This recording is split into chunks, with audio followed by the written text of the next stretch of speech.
มันได้เจ็ดเ มาบัดนี้พี่น้องเลย ชิม เห็ดหอมเมี่ยงหอแบบนี้ก็คือสีมีแต่ อันนี้ เห็ดน้ำกินน้ ให้ป้าพอแล้วชิมห่อกินน้ำกันต่อห้อย ำเห็ดจังอัน ได้ชิมห่อยพอดีร้อยห่อ เห็ดร้อยนี่นี่ ร้อย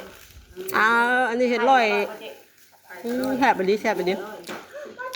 แซ่บไปได้ห่อเมียน กินน้ำบ่น้ เห็ดทั้งว่าแซ่บลายเนาะดีกันว่า ำอันนี้แตงเครื่องร้อยเนาะหมุดไอ้ยังหมุดพลหมอพลท่วง แก่สตาร์แก่ชีวิตสตาร์บอกเฮ้ยให้มันไอ้นั่นเชิมดวงฮับโชคฮักลาบคือแตงเครื่องร้อยอันอยู่กับบ่ได้ฮอดร้อยแต่ว่าเพิ่นให้แต่งเครื่องร้อยเลยก็คือเฮ็ดแบบรวมครอบครัวเตยรวมเบิดครอบครัวแล้วเฮ็ดเครื่องร้อยเฮ็ดหยังก็ร้อย แค่นั้นได้เลย พากันมาซอยกันเลยพี่น้องเอ้ยหากันเฮ็ดฮอดได้ทางนั้นน่ะอันนี้ยังบ่ได้ฮอดดอกอันนี้ แซ่บมือเด็กล้างมือ ยัง แซ่บมือเวลามืออาบ มาทางเฮือนป่าพี่มื้อนี้พี่น้องเอ้ยกับทักทายสบายดีเด้อเนาะพี่น้องเนาะ บ่ดอกไผ่ดอกไผ่บ่ได้เฮ็ดคลิปแต่เฮิงเลยพี่น้องเอ้ยบ่ได้เฮ็ดหลายมื้อเพราะว่าบ่มีคนเบิ่งก็เลยบ่ได้เฮ็ด รู้โพดดูเฮ็ดคลิปโพด ลายเรียกเฮ็ด หลายดูเฮ็ดคลิปโอ้ทางนั้นก็สร้างเฮ็ดกระทงเฮาก็บ่แม่นอันครั้งแรกคำจ้างนี่บ่ฮะใช้ลูกบ่ยังอ่ะนะหึ ไม้ตัวนี้ครับ ไว้ใจ เด้นี่น่ะ ได้ดี อ่ะพาเอา ไว้ใจ อันนี้เอาไว้ ได้ไว้โยมไปหล่นกันยางเข้า ครั้งแรกบ่ดีเดี๋ยวนี้งานนี่เพิ่นได้เฮาเฮ็ดบ่เป็น กันบ่ลองเอาม่วงมาสิเอาม่วงก่อนเฮาปล่อย เฮ็ดกระทงบ่เป็นก็คือจบแล้วติ เองจองได้นี่นะว่าง่ายบ่ค่อยถาม ชิมมาชิมมา แล้วเดี๋ยว เดือแล้ว กินข้าวปุ๊บข้าว พอแล้ว บัดนี้เด้อเบิ่งบ่ค่อยสิลองซิมเบิ่ง หมอพอแล้วก็กินรส นะ เป็นหยังบ่คลำบ่ น้ำหนัก เอาเถอะอุ้ยค่ะ กลัวมากก็บ่ค่อยช่วยชาตินั้นน่ะ ทำจะเอิงน่ะกินได้เนาะจะเอิงเนาะ กันกะห่อใช้ข้าวคุกก็แล้วเนี่ยบ่เห็นมีไผท่วงบัดแล้วเลยเนาะ โตบ่ได้กินนะ ทำบ่กินนะบัด เฮ็ดห่ออยู่เฮ้ยห่อแบบนี้แบบนี้ ห่อเลยห่อเสียบใหม่ให้แล้วเลย หมอมันจะว่าก็ง่ายโพดก็หยิบกินรสนี่เฮ็ดให้เพิ่นเนาะบ่ใช้ดินน้ำมันซื้อมาอยู่บ่กินดิ ต้องใส่ปูนด้วย ปัดหูบสัตว์ได้ตัวซื้อมาอยู่บ่ดินน้ำมันน่ะ น่ะดินมันอันนี้เริ่มมาเฮ็ด บ่สิเฮ็ดดอกว่า ไปแล้วเฮ็ดเป็นอย่างไปไม่เช้าอยู่เฮ้ย แนวหาหมู่มาเฮ็ดเดี๋ยวยังสินั่นอยู่ก็ให้หมู่ได้เฮ็ดเนาะต้องคนอื่นเฮ็ดจักหน่อยสิแก้บ่ตกเนาะ เอาปูนมั้ย ต้องให้คนอื่นเฮ็ด เป็นวินแท้เออปูยังปูก็ยัง เฮ็ดหยังได้ป้าหั่นอ้าวแล้วอันขี้ดินถือเฮือนแล้วก็ปูซะ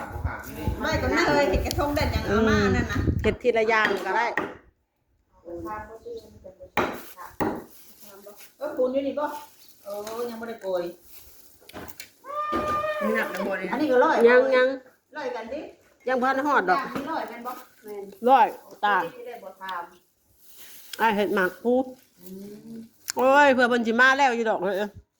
ร้อยกะ ำหมากกระพูนี่ทำใส่กันบอกอันทำปูแล้วก็อันนี้ใส่กันได้คุณคือคือตะปูนข้าวปูนแล้วก็เบิ่งที่ก็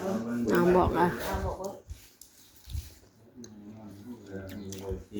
ตัวเฮ็ดกันนั่นแหละเราจะมาเฮ็ดนะครับเฮ็ดเลยนะครับบอกเวกก็ได้นะเป็นไงคนนั้น ต้องเฮ็ดใหญ่หรอก มีตุกท่าปูนใช่ ตามตัวไอ้ไข่นี่ ใช่ท่าปูนใช่ปุ๊บ อยากเผ็ดเนาะมันเผ็ดหัวสิไข่ ทำกับไปแล้วก็ตุกเอาใช้อันที่เสียที่ฉาดมามัดกันเลยแบบเสียฉาดเอ้ลงนี่เลยมีแต่แกงไหมแกงกับอันที่ว่าเห็นมีฝั่งมือเปิดมือแต่ที่เสียนะเฮ้ยเสียกูนะเฮ้ยถึงมากนะตกใจได้ละที่เสียกูสีขาวสีผ้าน้องที่เสียที่ฉันมักใช่ไหมเขาที่เสียปกยานทำต่างหากบอกเออ สือตัวนึง ตกกันเอาว่าผ่ายข่าวกันว่า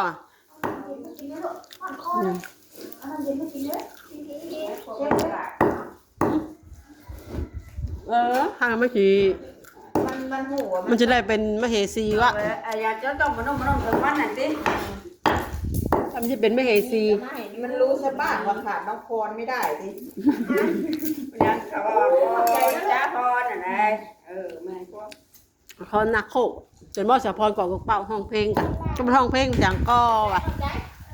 ก็ได้ยินเดินในเพลงกดเป่าจะพร่องได้ เหมือนเพลงก่อนก็เป่าจักเพลงอย่างก็บนห้องเศร้านี่ได้ยินเศร้านี่ ป้าอยู่ชั้น ถึงพอนั่งเบิ่งอ่ะป้าที่ท่านผัวเรานะ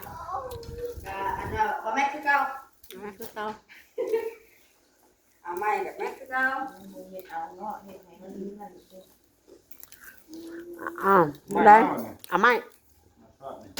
นี่เนี้ยต้องเอายาวว่าคือเอาอันนี้บ่ได้ติ้นฉันดิผู้พาเอาไหมเหรอพาหักค่ะ ได้บ่เอ้ยทำนี่เฮ้ยนะ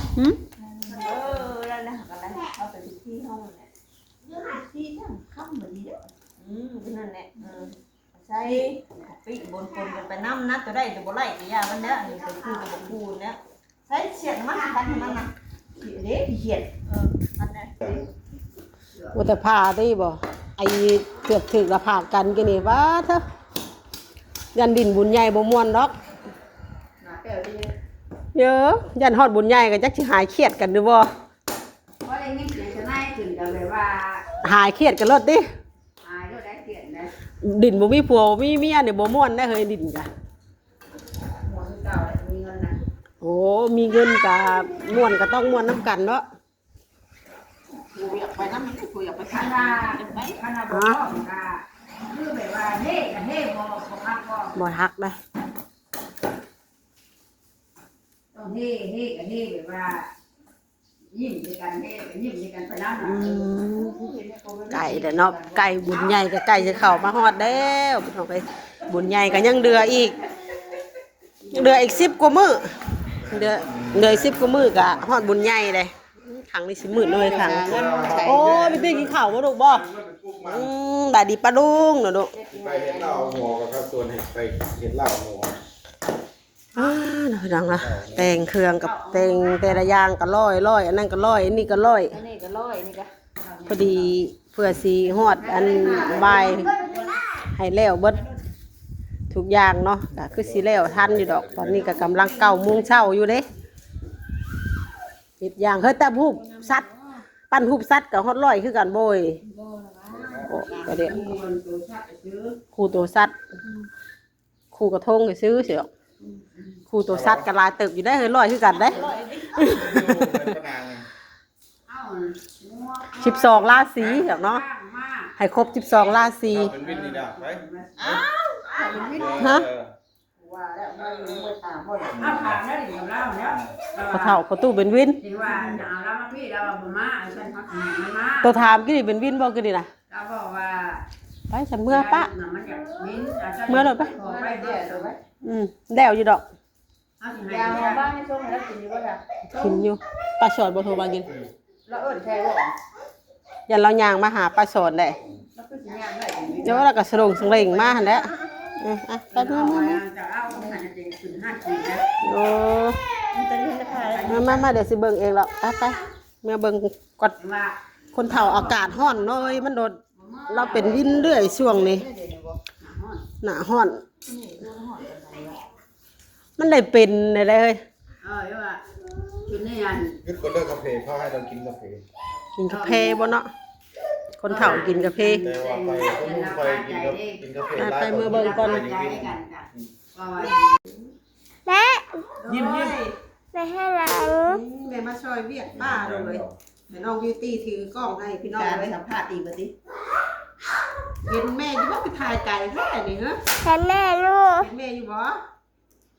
ถ่ายไก่ได้บิวตี้อ่ะน้องบิวตี้เด้โอ้ดมเด้ดมมื้อนี้มาลบหังอายงอนตรวจอยู่ แม่เห็นนี่มั้ย ก กับบ่เห็นแน่ลูกแล้วเห็นแม่บ่ ให้แม่ลูก เห็นแม่อยู่บ่ แม่เขาลูกเหลือบอกอ้อแม่เขาลูกเหลือบอกอ้อมิวอี้มิวอี้เห็นมิวอี้เลย เห็นบิวตี้เลยเห็นบิวตี้นะลูกกับก้นมาบิวตี้เลยเอาสิ โอ้ยนอจับกับปิ่นหัวปิ่นก้นเลยบาด แม่เอาสิ โอ้ยก้นก้นปิ่นหัวแล้วปลาดูเลยบิวตี้เห็ดดิบดีบาด มาลิมาลูก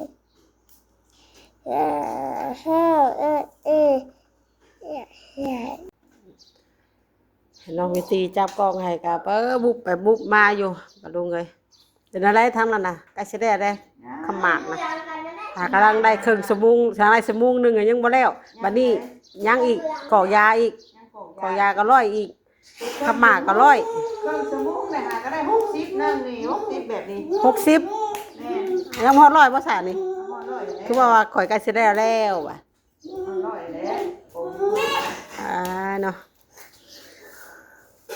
ตัวนี้ก็ยังกอกยาบัดนี้เฮ็ดไปเรื่อยๆเฮ็ดไปเรื่อยๆกอกยาเจี้ยเราเอามาแล้วล่ะวะยังก็เอาทีละอย่างก่อนเนาะเฮ็ดแล้วเฮาก็เอาถุงยางมาเก็บไว้นำ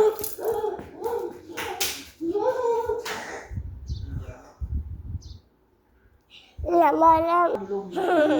หนวดให้แม่เด้อเพิ่นล่ะได้คนเอาใจอยากกินหยังอยากกินนมไปจังอันนี้บ่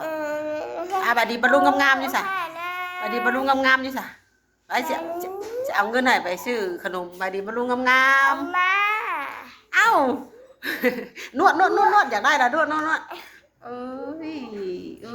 ยซับดอกอันตะกะแตนดีดเจ็บกว่าเตะเขียวเหียนเอ้ยไปซื้อดุกไปต้มไข่เห็ดข้าวเดืองแต่ตะเกะอันเห็ดข้าวเดืองข้าวดำมีบ่วงบ่เฮ้ยบวงดิเฮ้ยมาบ่ต้มพอดีเป็นยารีบล้วนดีๆติข้าวบ่คือว่าต้มเพิ่งอยู่ไก่ซอยเวลาน่ะบ่เนาะก็บ่เฮิงปานใดได้กันไปข้างบ่มันนี่ก็ตำข้าวแดงงาตัวนี้เนาะข้าวดำข้าวแดงงาแล้วตัวหนึ่งข้าวกำหมดเลยแม่บ่หมดเลยเหนียวคักปันยังเฮ้ยโอ้ตุ๊บฮะเห็นอะไรเฮ้ยใส่ใบบ่คือใส่หูจักแรกบ่เคยวัดแบบนี้มีแต่วัดหัววัดจองคอลงหาสะดือซื่อมือเนียงเลยเฮ้ยมือเนียงนั่นแหละมันเหลวซั่นน่ะเหลวซั่นน่ะจังเดืองคักแซ่บอร่อยตัวเตี้ยที่ได้ยางตูมอ่ะไปเฮ็ดงานฟาร์มไก่ตะกี้เพิ่นบ่เรื่องกินไข่เนาะก็เลยว่าถ้าเป็นยาเพิ่นว่ากินแบบนั้นเป็นพยาธิแบบนี้พยาธินะมักไข่แบบไรเพิ่นว่ามากินยางมักตุ้มว่ะเพิ่นก็ว่ามันบ่อันเป็นเกิดพยาธิดอกเพิ่นว่ากินไข่ยางมักตุ้มเด็กน้อยเฮ็ดหยังเคยตึบต่ำอยู่ยันไปบืนตู้ซักผ้าตู้หั่นเนาะคำว่าบทว่าเมื่อแม่นั่นป้าตะคือวันงอนกันบ่มาตัวมือตัวบายอะไรมายิบใส่เอาขาวมานำโอเคนี่เนาะสิมีข้าวลำข้าวแดงข้าวอันแดงกับข้าวเหลืองใส่คู่ครบกระทงใส่สละให้ครบคู่เนาะพี่น้องค่ะมันเดือกะเอาไว้กลางหันเอาไว้เลยใส่ไปเลยบ่เดือดอกลงเลยพอดีข้าวแดกงาข้าวดำข้าวเดืองข้าวขาวแล้วบัดนี้หอมน้อยเนาะงาดำงาอันนั้นมันหักบ่ค่อยอยากมีเลยอันนี้ปลูกเองบ่นี่ปีนี้ไม่ได้เอาไว้เลยให้มันลวกลงหันเลยขาวเนาะอันนี้ขาว ครบเนาะข้าว3 สีข้าวเปลือกข้าวสารคงใส่แล้วข่อยใส่แล้วข้าวเปลือกข้าวสารอาหารแห้งเป็นชุดเบิดสิ้นเป็นปลาหมักหมกหมักไหม้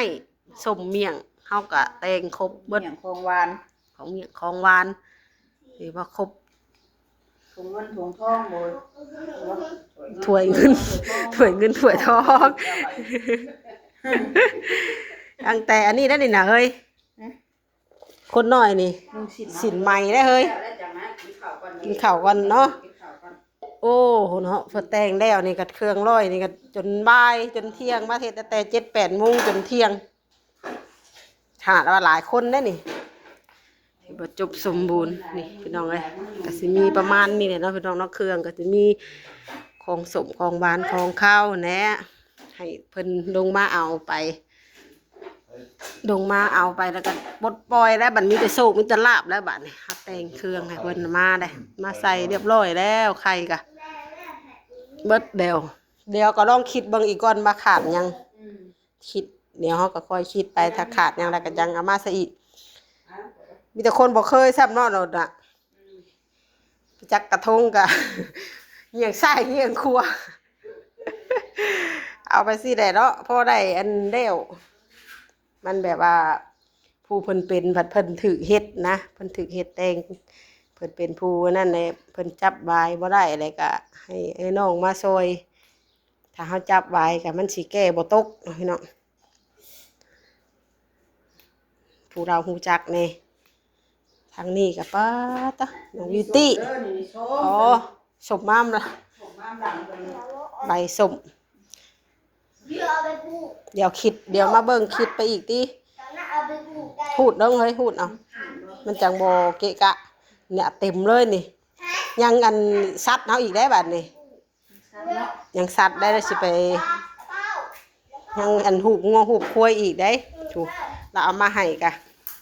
ขี้ดินหลากกักช่ำน่ะแต่ต้องกินข้าวซะก่อนจังปั้นตัวนี้เดี๋ยวพากันดินขี้ดินแน่โดนไปจกข้าวมันสิติดมือเด้โดยไปปลูกหมูไม่คว่ำโตไปปลูกหมูจนเต็มเจอุ้ยปลูกหมักหมูแดงจังห้วยไปปลูกยามนี้น่ะ ขนาดระเบิดแห้งหมักหมูช่วงนี้ยังมีติกินไข่บ่ไปปลูกหมักหมูว้าบางโมน่ะใกล้สิป้อนไข่เพิ่นแล้วอ่ะ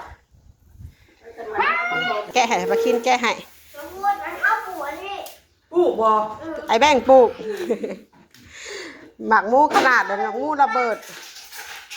ก็ของกินแล้วก็แกงหอยต้องห่วงแกงหอยจุบ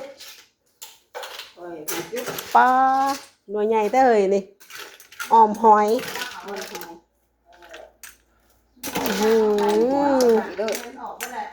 แกงหอยออมหอยพักอีเลิศแบบบ่มีน้ำเลยนี่เนาะเดินหาหน้าแรงก็ดีแล้วอันนี้หาหน้าแรงป้าเฮ้ยหน่วยใหญ่แท้ดิ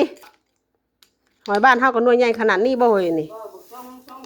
หอยเต้บุตรงมันมีหอยได้มานำบ้านอยู่บ้านเฮาบ่ได้ปล่อยให้ใหญ่ขนาดนี้ได้เฮ้ยมีหอยได้มานำเฮ้ยตัวสิมาชงลูกตัวก่อนบ่บ่นำมากินกินยังเลยกินสิมาชงลูกก่อนมาบ่ชงได้จังเอามาอ๋อข่าวไว้ใส่ข่าวแม่เอาถ้วยให้ลูกสวยบ่โอ้โอ้อะกินข้าวกับไข่อะไข่ใส่สวยชุกช็อตอะป้าปอกให้เบิ่งป้าปอกไข่แดงให้เบิ่งมันกินได้บ่เฮ้ยเด็กน้อยกะอีหยังไข่แดงนะมันบ่ชุกนะโอ้ยจำนี่ชุกบ่ไอ้ยางมันเอามันน้อยมากอย่างนี้เป็นแบบนี้น้อยมากบ่นี่ว่าวิตามินเล็กน้อยวิตามินเด็กน้อยใหญ่ได้ไข่